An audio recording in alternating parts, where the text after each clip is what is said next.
ตอนนี้ก็ขึ้นมาอยู่เทิงนี่เนาะพวกใหม่เห็นโกนงามๆก็ได้ขึ้นมาเบิ่งมาเห็นกับมีเศษขี้เนาะเศษขี้แล้วก็เศษขนนก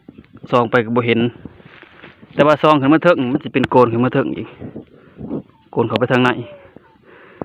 โอเคเดี๋ยวเรามาจ่อกันเลยบัดนี้ตอนนี้ก็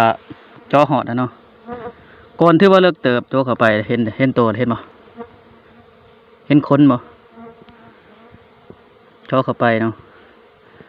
หอดเห็นขนเนี่ยนกบินได้แล้วนกนี่บางที่นี่จ่อออกปล่อยเลยไปจากปล่อยไปเลยไปจากแต่ว่ามันบินได้เลยแมงใหม่ก็ร้ายเนาะแมงขี้นาคแมงขี้สูด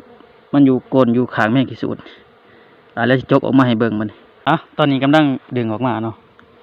ตอนนี้ก็จกออกมาเลยแล้วเบิ่งน้ำกันว่านกนี่ยังไผหูจักแน่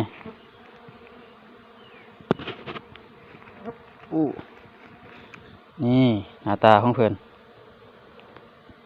นกยังเนาะไผหูแน่นี่หมุนเข้าไปเลยจักบ่ลูกจักบ่แม่มันกินแมงใหม่เนี่ยออกมากก็สิปล่อยไปเนาะเอาไว้คืนเพราะว่าจออยู่เทิงแต่ว่าโกนเพิ่นอยู่ลุมเพิ่นบินขึ้นมาซื่อๆออกบ่ได้ก็ได้จอออกแต่ว่าสิปล่อยเพิ่นปล่อยไปซะอันนี้เนาะ